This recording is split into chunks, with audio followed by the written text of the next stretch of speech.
오늘 우리에게 주신 하나님의 말씀은 신약성경 마태복음 14장 24절에서 27절에 있는 말씀입니다. 마태복음 14장 24절에서 27절에 있는 말씀입니다. 우리 오늘은 다 같이 한 목소리로 합심해서 함께 하나님의 말씀 봉독하도록 하겠습니다. 시작. 배가 이미 육지에서 술이나 떠나서 바람이 거스름으로 물결로 말미암아 고난을 당하더라.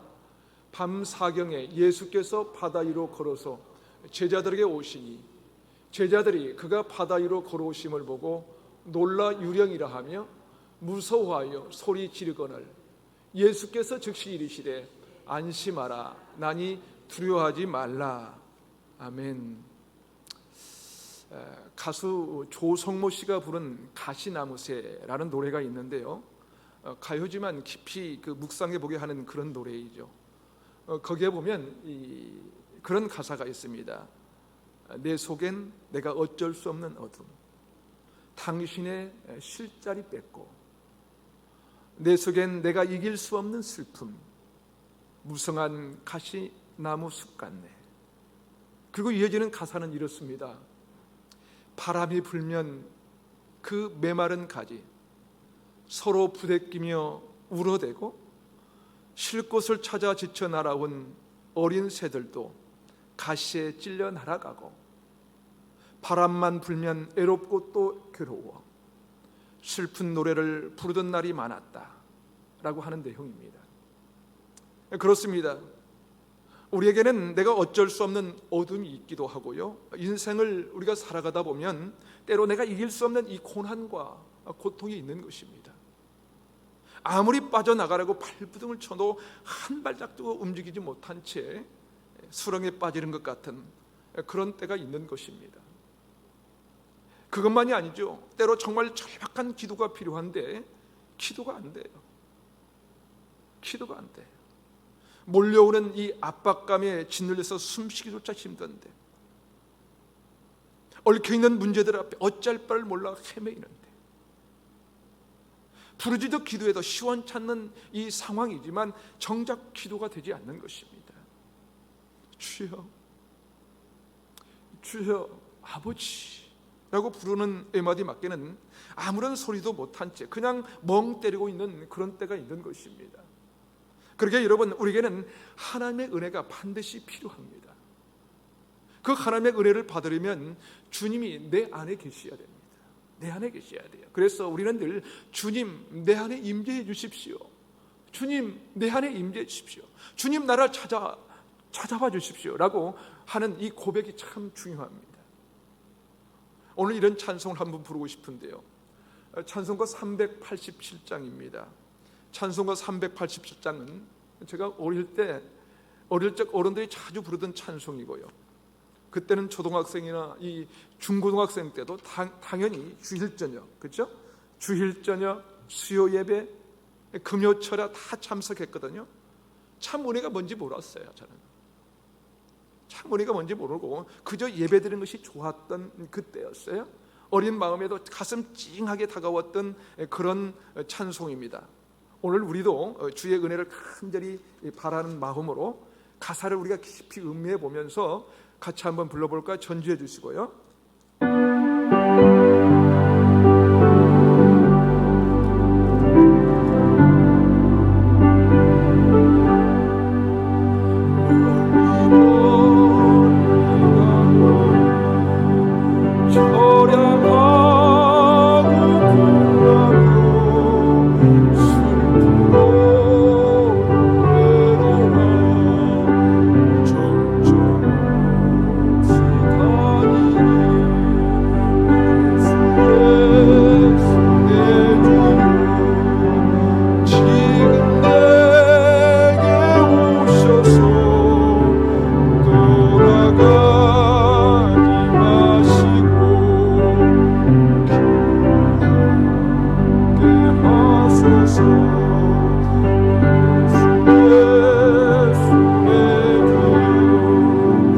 마음 아파올 때에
자, 2절 한번 더 해볼까요? 예수 내 주여 마음 아파올 때에 눈물 씻어주시고 나를 도와소서. 예수 내 주여 지금 내게 오셔서 떠나가 마시고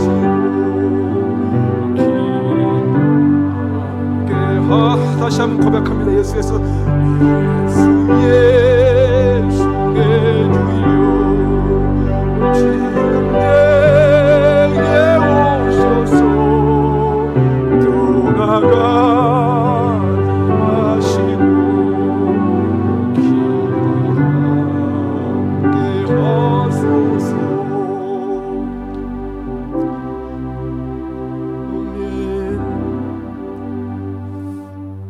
사랑하는 여러분, 저와 여러분이 쓸쓸하고 외로울 때, 마음이 아파올 때 우리에게 찾아와 주시고 눈물 씻어주며 이루하신 그 주님의 은혜, 길이길이 함께 하시는 그 주님의 은혜가 삶의 순간순간 함께 하시기를 주님의 이름으로 축원합니다. 여러분, 혹시 그 하형록 회장, 이제 그 하형록 목사님이 되셨는데, 하형록 목사님을 아십니까? 그분은 미국 동부의 팀 하스라고 하는 세계적인 건축 설계 회사를 설립한 분인데요, 지금 우리가 부른 이 찬송의 가사를 깊이 맛보아하는 삶을 사시는 분이시지요. 그는 이 29의 최고의 건축 설계회사 중역의 자리에 오를 만큼 이 승승장구하던 이 32세의 젊은 나이에 이 심실 이 빈맥이라는 이 심장병으로 운전 중 이 고속도로 이 한가운데서 의식을 잃어버리는 이 사고를 당하게 되는데요, 2년간 생사를 오가는 이 철박한 이 이귀의 이 순간을 지나면서 설계의 이 하나님의 말씀을 붙들었다고 합니다. 그런 가운데 하나님을 깊이 만나고 또 2번의 심장 이식술을 통하여 새 생명을 얻는 그는 이 팀 하스라고 하는 이 회사를 설립합니다. 그가 세운 팀 하스의 뜻은 우리는 이웃을 돕기 위해 존재한다, 우리는 이웃을 돕기 위해 존재한다라는 이 경영 철학을 가지고 회사를 경영한다고 하는데요, 아니 경영이라기보다는 이 목회 사역을 하고 있는 것이 더 맞는 말이죠.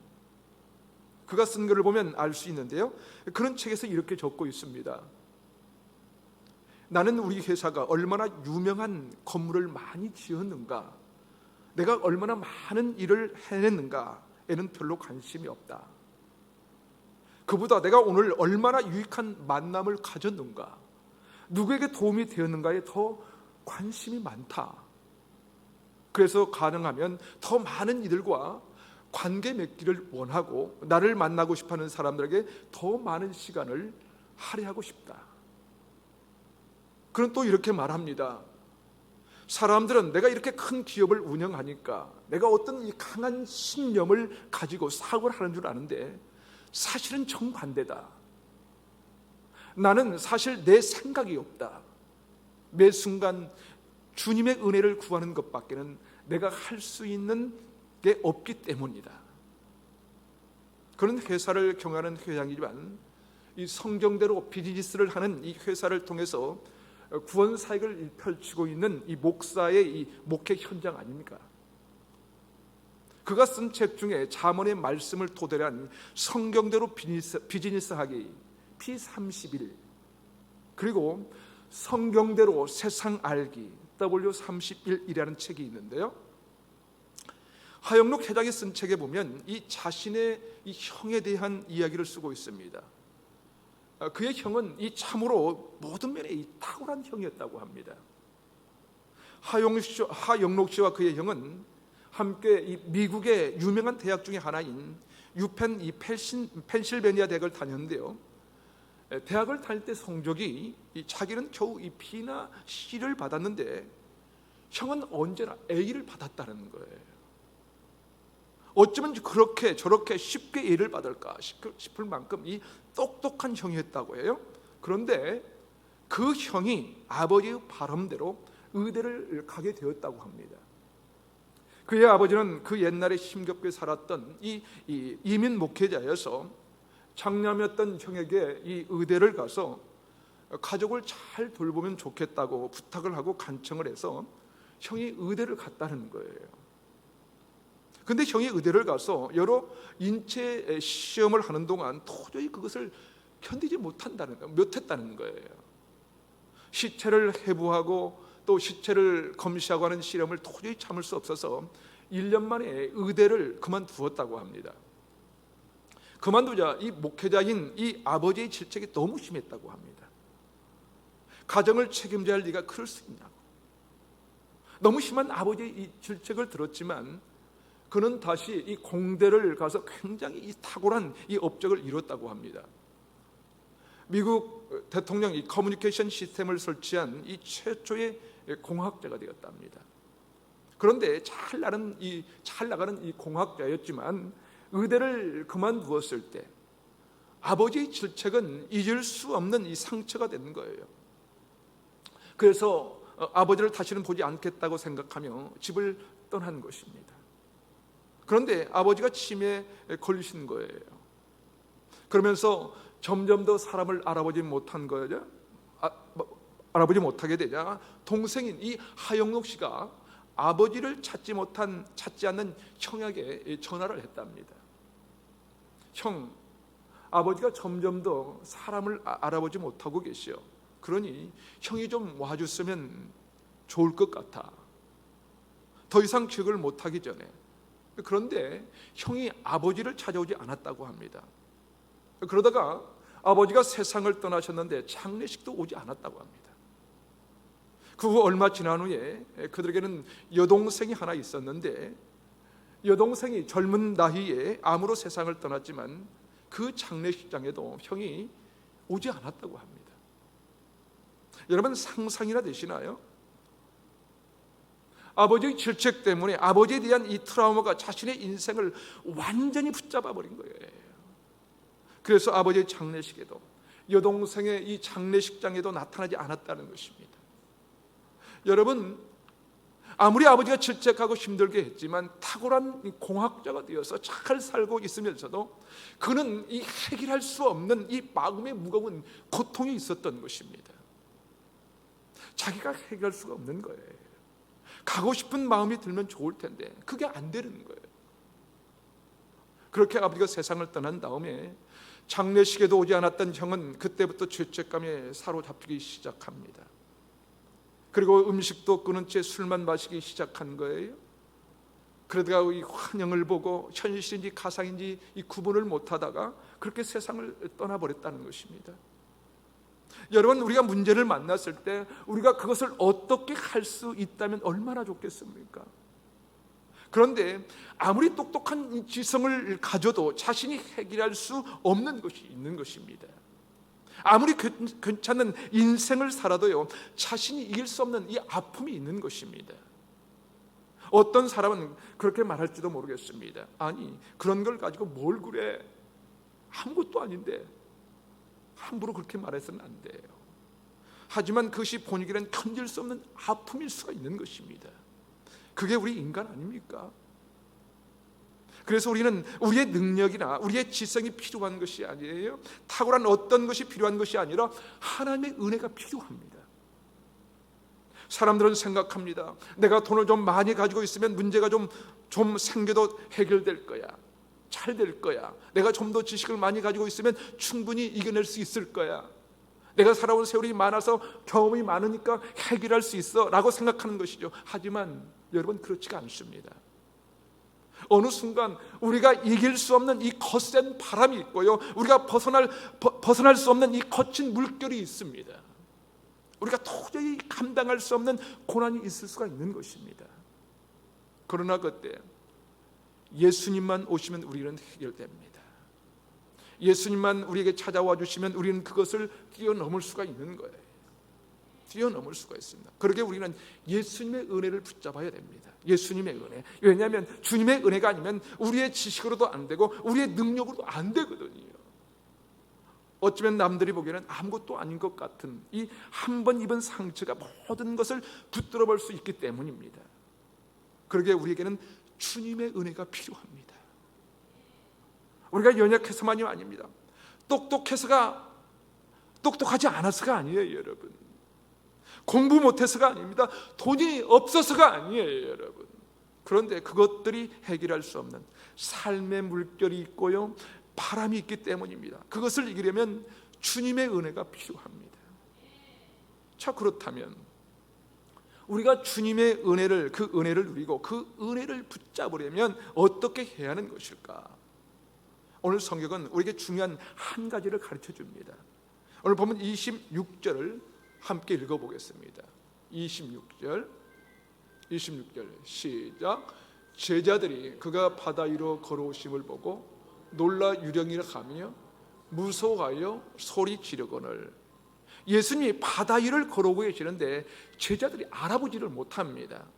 그리고는 유령이 나타났다고 하면서 오히려 이 두려움에 빠졌다고 성경은 기록합니다.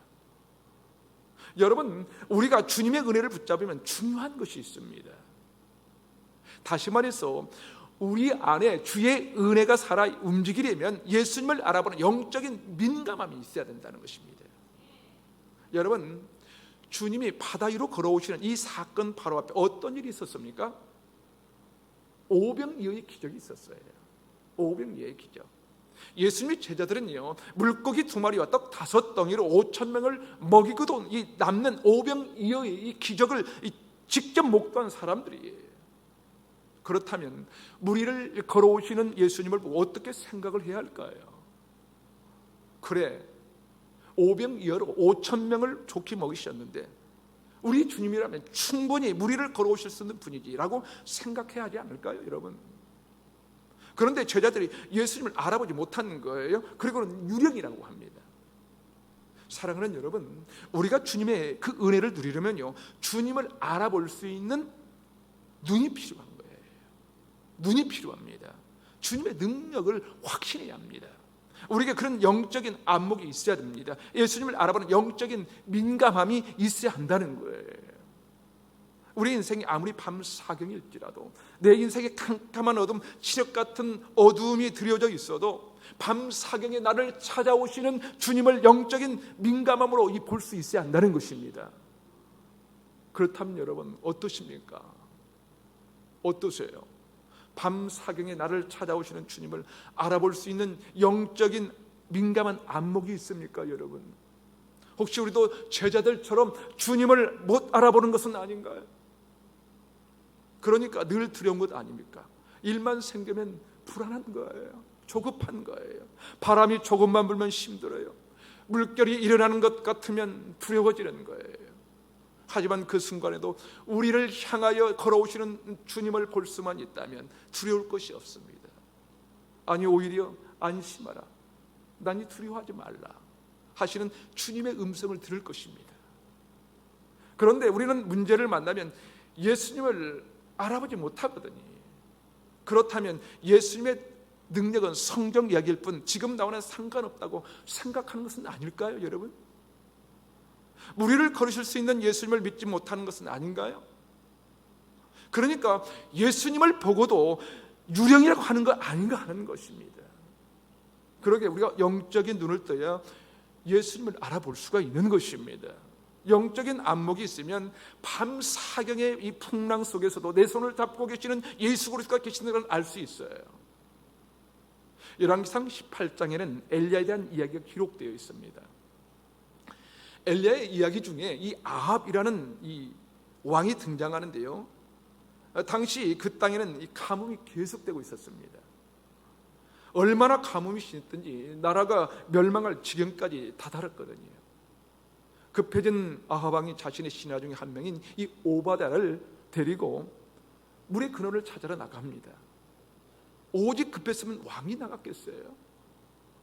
그런데 아합은 이쪽 길로, 오바댜는 저쪽 길로 가는데 오바댜가 엘리야를 만나게 되지요. 만나자마자 오바다는 그 사람이 엘리야인 것을 알아차립니다. 그리고는 이렇게 묻습니다. 당신이십니까? 하나님의 선지자 당신이십니까? 왜냐하면 엘리야는 이미 하나님께 명령을 받습니다. 하나님께서 내가 비를 지면에 내리리라고 말씀하셨거든요. 그래서 그 이야기를 아합에게 전해주는 거예요. 그런데 여러분, 아합과 오바다가 똑같이 물을 찾아 나갔는데 왜 오바다가 엘리야를 만났을까요? 열왕기상 18장 3절에 보면 그 이유를 알 수 있는데요. 열왕기상 18장 3절은 이렇게 기록합니다. 오바다는 여호와를 지극히 경외하는 자라. 오바다는 여호와를 지극히 경외하는 자라. 오바다는 하나님을 경외하는 사람이라는 거예요. 지극한 마음으로 하나님을 섬기는 사람이라는 것입니다. 바로 그것입니다. 하나님을 경외하는 사람, 지극한 마음으로 하나님을 섬기는 사람에게 하나님이 보인다는 거예요. 하나님이 보이는 것입니다. 여호와를 지극히 경외하는 사람, 하나님의 사람을 만나는 것입니다. 여러분, 우리가요 교회 다닌다고 그냥 예수를 경배할 수 있는 것이 아니에요. 정말 마음 깊이 우리가 여호와를 경외하고 사모하는 그 사람이 하나님을 만나게 되는 거예요. 우리를 걸어주시는 이 주님을 경험하게 되는 것입니다. 그래서 예수 믿고 영적으로 민감해지면 민감해질수록 하나님의 은혜를 더 깊이 경험할 수 있는 것입니다. 예수에 대해 민감한 사람은요, 예수의 그 옷자락만 만져도요 내 인생이 달라진 것을 경험하게 됩니다. 그러나 민감하지 못한 사람은 옷자락이 아니라 다 보여줘도 믿지 못해요. 안 믿어요. 그런데 영적으로 민감한 사람은요 주님의 옷자락만 보여줘도 충분합니다. 사람들은 많은 비가 쏟아져도 하나님이 하시는 것을 믿지 않아요. 저 비가 언제 그칠까? 오히려 두려워해요. 그런데 우리는 어떻습니까? 이 손바닥만한 구름만 봐도 비가 쏟아질 것을 우리는 믿습니다. 압니다. 건축가 하용록 씨가 자신의 사업 이야기를 하면서 그런 얘기를 했습니다. 2008년 미국에 금융위기가 있었습니다. 금융위기가 찾아오니까 얼마나 심각한지 미국 내 이 중요한 기업들도 직원들을 감축하고 해고하기 시작한 거예요. 안 그러면 버틸 수가 없었기 때문이죠. 웬만한 기업들이 절반 이상, 가장 잘 되는 기업들이 50%를 해고했고요. 대부분의 나머지 기업들은 70-80%를 해고하던 이 시절이었습니다. 이 회사도 그 직원을 해고할 수밖에 없는 지경까지 이른 거예요. 그런데 그 회사에는 직원들을 위하여 예비비가 있었다고 합니다. 이 예비비는 이 월급을 주지 못한 상황이 와도 2년 동안은 월급을 줄 수 있을 만큼 그렇게 준비해 놓았다는 것입니다. 그래서 그 예비비로 월급을 주기 시작합니다.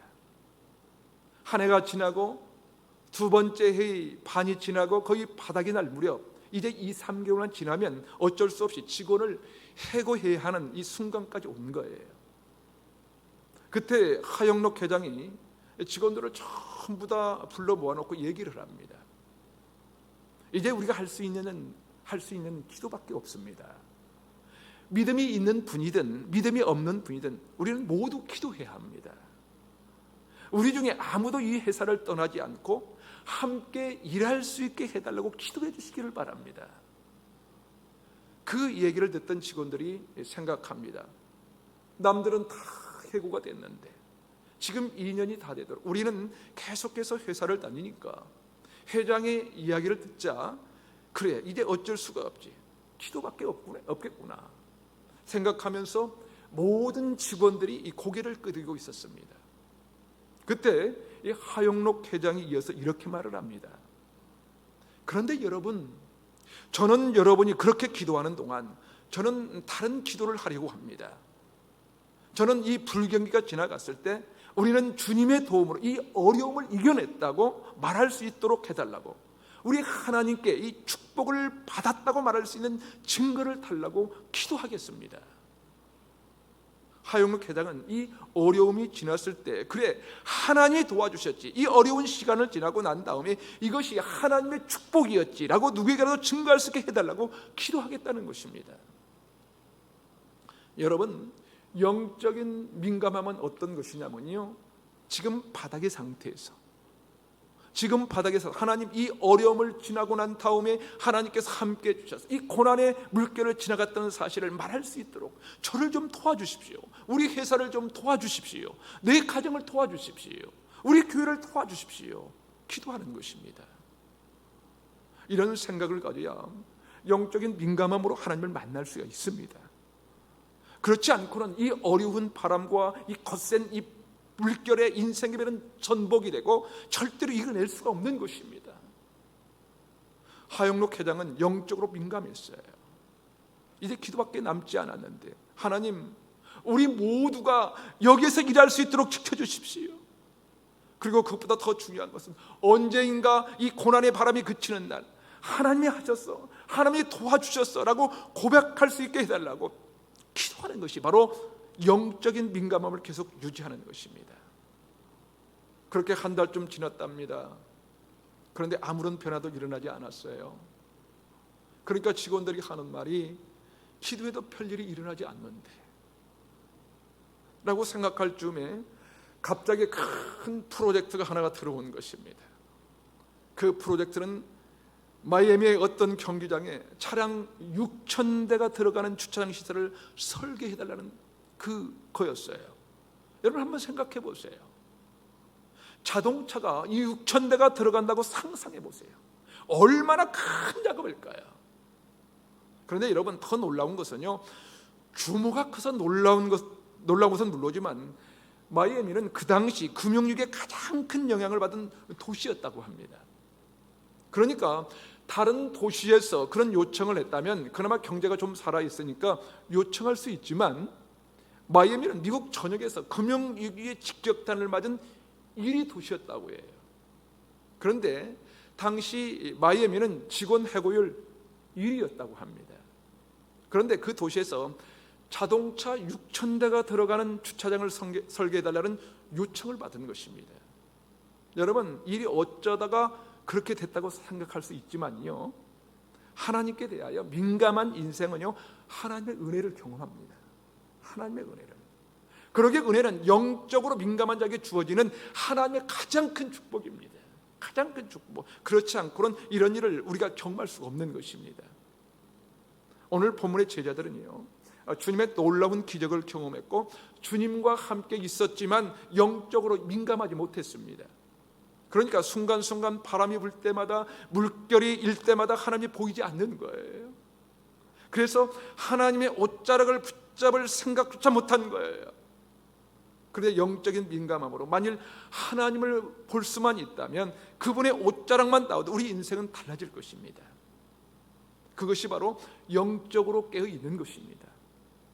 은혜를 주실 수 있는 분은 그분밖에 없다는 것입니다. 왜냐하면 아무리 똑똑해도, 아무리 공부를 잘해도, 아무리 돈을 잘 벌어도 우리 안에 우리가 이길 수 있는 어둠과 슬픔이 있는 거거든요. 그런 제자들을 향하여 주님이 말씀합니다. 마태복음 14장 27절입니다. 우리 함께 읽습니다. 시작. 예수께서 즉시 이르시되 안심하라 나니 두려워하지 말라. 사랑하는 여러분, 우리가 주님을 볼 수만 있다면요, 우리는 안심할 수가 있어요.